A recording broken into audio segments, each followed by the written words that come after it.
Hey guys, so today I wanted to talk about 3 things that are going to up-level your production, whether you're a vlogger doing interviews or you're on set somewhere. The 3 things that I focus on is motion, art direction, and lighting. These things really play a huge role in taking your production to the next level. So let's get into it.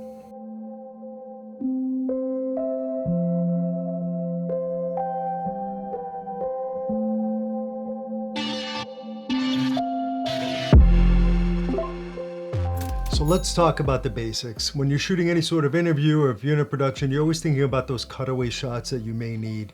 Now, typically, because we're handing off most of it at 1080 or 1920 by 1080, not 4K for the majority of it, I can shoot at 4K and obviously scale down and use it in that timeline. So that'll give me 2 shots if I'm using one camera. The other thing is your basic lighting. So right now I have a key light up here and I've got a hair light. Turn those off, I've got nothing. Right now, I just have my basic key light, and then let's turn on both key light and hair light. So now there's both of those kind of going on right now. Those are the basics, right? You need to light your subject, but overall, what you can see here, there's really not a lot going on here. So what we want to do is we want to turn on some practicals. Here I have the aperture bulb, which is, I'll list it below, but you know what I'm talking about. That'll give us some practical light, but we want to add a little bit more depth into the scene. Okay, so now we have 2 new lights kind of coming on. We've got the light back here. We've got a practical light back there. We've got, again, our key light, our hair light back there, which you can see. And that's great. We still have a very clean look right now. And it's nice, but you want to bring in some things, especially if someone's talking about something or referring to something. Stage the area so it looks a little bit more kind of thought through. So the next thing we're going to do is we're going to create motion. So now we're adding motion. Motion's going to give us something interesting to look at, especially when it's a talking head. Not sure I can punch in a little bit, but if you're a small crew and this is something you're going to run, you should check out the speed that you want it to go back and forth in. You can always cut away if there's a pause or you want to kind of punch in a little bit. You won't notice that much of the motion, or cut into some sort of B-roll if need be. Again, you can do some pickup shots, whether you're doing stuff with the hands or they're writing something down or they're looking at their phone, whatever that may be, that might be helpful to get things going. But once the motion starts, it gives us a little bit more of a nice look. The problem is everything here is kind of plain Jane and there's really nothing moving. You're not seeing any parallax. So adding a few things will give it that parallax. So let's add something that's going to be obstructed a little bit in front of the lens to give us a layer. We'll bring in some props into the scene. Let's bring in something like this. Let's bring in, our monitor here to kind of wrap the situation.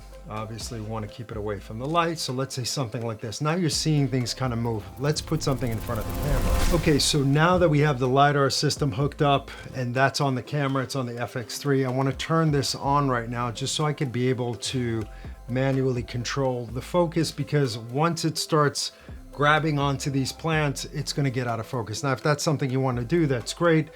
But for me, I want to get myself in focus and hold that focus right there. So I'm connecting through here and then I should be good to go. So now we've got this kind of parallax situation. It's a little bit nicer.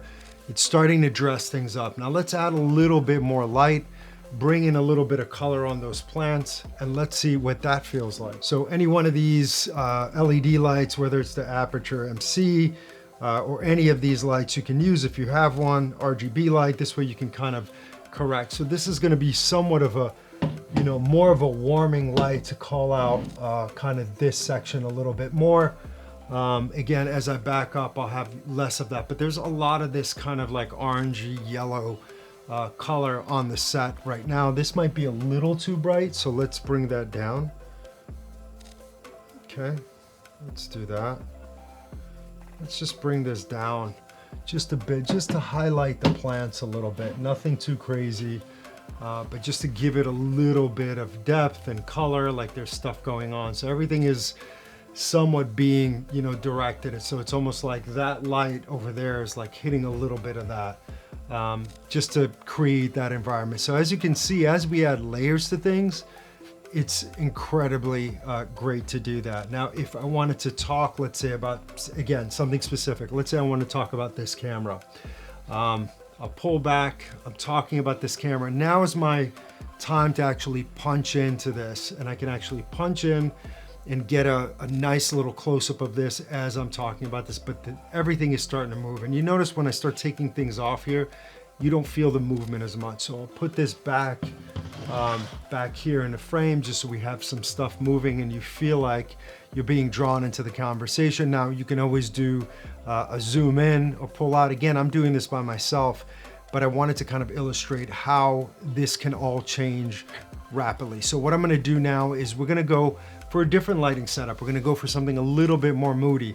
We'll try to keep this thing on. We may have to adjust. Now we've got this light back here that's giving us this nice moody light. Here, I think I wanna do that, obviously the opposite color here, which is gonna be more of a blue. Let's take a look at how that looks like. Let's find a nice blue. This is gonna be more of a subtle kind of look. So now we're getting the blue in a little bit, and we're gonna turn off our main lights. There we go. So we're gonna turn off our main lights. Now we've got this really kind of unique, darker look. And again, we can build on that. So this is a little bit too much, but something like this would be good. So even if we mounted something over here, would be nice, right? That does a good job. Again, you can punch in, but what we've got right now is we've got a nice little color kind of coming in back there, being motivated from that. We've got a little bit of this just brightening up my face somewhat. And then we've got this kind of blue light making it feel a little bit more moody. Maybe it feels a little bit more nighttime. You know, and this will all depend on kind of where I am, where I'm stationed. And again, we could always bring that key light back on. And let me just drop that down so we've got just a little bit of fill. All right, so now we've got that going on. Let me add a little bit more of that key in there. Okay, a little bit more key, a little bit more moody. Again, it's about having, you know, things to talk about, stuff happening, and that movement now is creating something more interesting. I don't want to blabber on too much, but I hope you got the idea. And these are very, very kind of easy, practical things to do. If you already own a key light, you're using a hair light, maybe two tube lights like this can help you kind of change the situation around. You can change the mood and the tone of the look of the interview. So I'm using 2 tube lights, some accent lights here and there. So we're looking like with a bag of lights, getting some of these faux plants that are super easy. And I want to show you what those look like for a second, which is hilarious. But these are these faux plants. And what I do is I put, and this way I can dress them any which way I want. I use it for photography as well, but you can kind of poke them into this bar and set up a certain look that you want. And these are great to put in front of lens. So as we put them up here, and again, I can take out, I can add more. You kind of get the idea of what we're trying to do here. And the light itself, you obviously want to crop it enough and be at a certain place where it feels right. So let's turn on our lights again. And there you have it, guys. Really simply, just by adding some layers and elements, a few little lights here and there to accent, is really going to change the way that you film your interviews, shoot your spots, whatever that may be. Is really about that art direction, the layering, the lighting, and a little bit of motion. All right, guys, so I will see you guys on the next one. Please follow, like, and subscribe. I'm gonna start making videos that are, you know, fun and just kind of show little things as I'm working on them, things I've learned as I'm on the field, just to give you an idea of what's going on. I hope you like this video. Please follow, like, and subscribe, and I will see you on the next one.